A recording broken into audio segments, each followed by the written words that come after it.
Handoff, Gibson has the space at the 30, 25, into the 3, 10, 5, touchdown! Hey. Touchdown, Washington!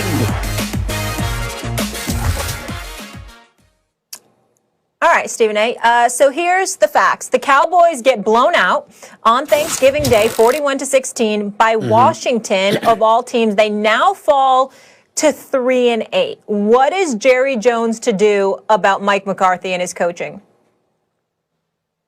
Well, Jerry Jones needs to replace him. It doesn't have to be this second, even though that wouldn't bother me either. It's hard for me to say this because I take no enjoyment out of it, and I think that Mike McCarthy is a guy that's qualified more so than a lot of coaches in the NFL to be a head coach, just not of this particular football team. When you have a situation where Jerry Jones is encouraging you to keep the offensive coordinator, who hasn't been bad, but some of the decisions have been questionable. Even last year when Ezekiel Elliott wasn't getting the ball and Amari Cooper was taking out of key plays in the game and he's on the sideline, et cetera, that's problematic. But I recall yesterday, Ezekiel Elliott asked out of a play. It was like 3rd or 4th and inches, and he asked out of a play. There was another sequence where they had a 4th down scenario, and Mike McCarthy calls a pass play instead of a running play. I thought Tony Pollard could run the football, utilize him. That didn't happen. We see Gallup and Amari Cooper and CeeDee Lamb. CeeDee Lamb dropping the pass, that's not the coaching. That's on CeeDee Lamb.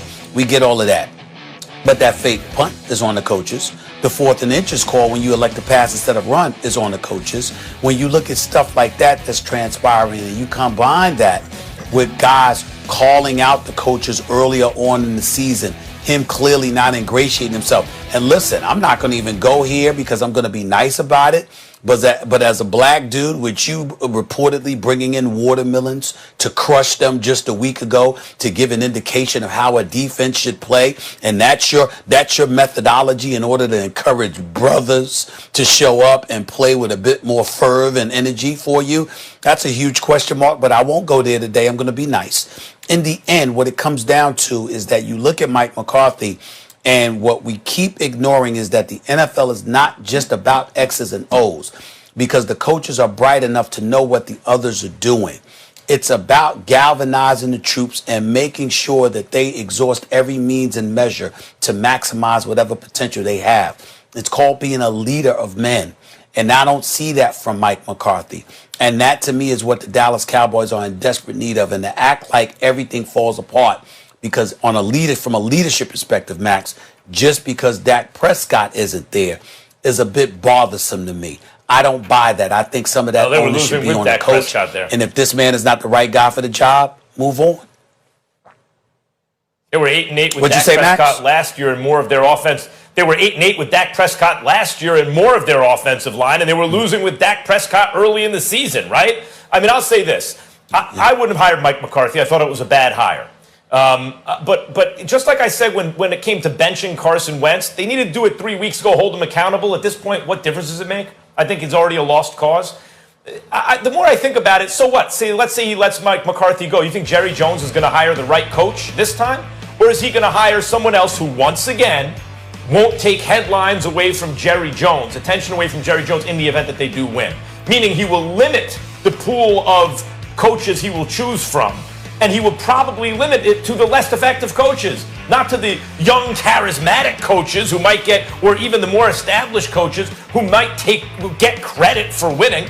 So what difference does it really make? And let me say something else. Yesterday, he made a lot of questionable, he had showed poor judgment, obviously.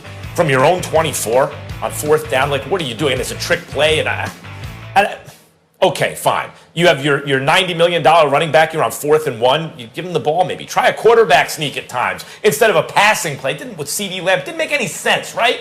Like a bunch of things didn't make sense. However, that's bad judgment. It's a bad day. It's a short week. It's Thanksgiving. All coaches tried trick plays yesterday. Some of them worked. Some of them didn't. He showed the worst judgment. Stephen A., I think there's something more important, though, and this is the reason I won't say let him go right now.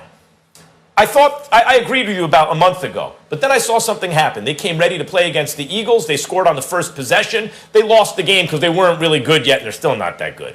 They gave the Steelers a very tough game. I thought, that team is starting to look like a well-coached team to me.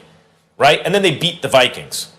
The Vikings were on a streak. Like, the Vikings had just cleaned out the NFC North. They beat every team in the NFC North in consecutive games. That includes the Packers and that Bears defense, right? That's the team the Cowboys beat. So the fact that he shows poor judgment when he's kind of desperate, don't forget, both tackles went out early. And Zach Martin shouldn't even be a tackle. He's a tackle because Tyron Smith and Lyle Collins are both lost for the season.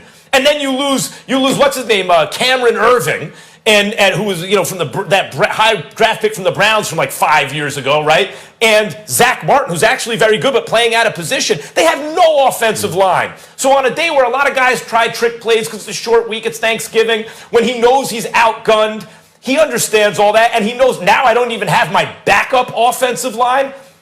It's bad judgment. But I've seen more important things than bad judgment in terms of play calling. I saw a coach who started to get his team motivated to play. So I'm willing to look a little more this season to see what happens before I say get rid of the guy. That's fine. That's fair, Max Kellerman, and I can't knock you for that. What I would say in response to that is then we don't really need to rave that much about Mike Tomlin, do we? Mike Tomlin hasn't had a losing season. Mike Tomlin went 8-8 with a third-string quarterback, and we raved about that. Now, obviously, we know how excellent he is, how exceptional he is, and we know it was absolutely ludicrous for people alluding to him being on a hot seat a couple of years ago. But last year, he played with third and fourth-string quarterbacks. What you're telling me about Mike McCarthy is that things have to be ideal, and what I'm saying to you is that we've seen guys be given chances and have performed their duties with less than ideal circumstances. So if I was seeing that from Mike McCarthy, I would feel different too. That's not what I'm seeing. I'm seeing a guy that's dependent on things being ideal in order for him to shine, and that should not be the requirement in order to be a head coach in the National Football League. Real quick, you don't have to be Mike Tomlin to be a good coach. Right, or to have a job as a coach. Mike Tomlin is a future Hall of Fame coach. Mike Tomlin is an all-time great coach. So, I praised Ron Rivera. He ain't Mike Tomlin, but he's a good coach, right? And Mike McCarthy at this moment ain't Ron Rivera either. But maybe he's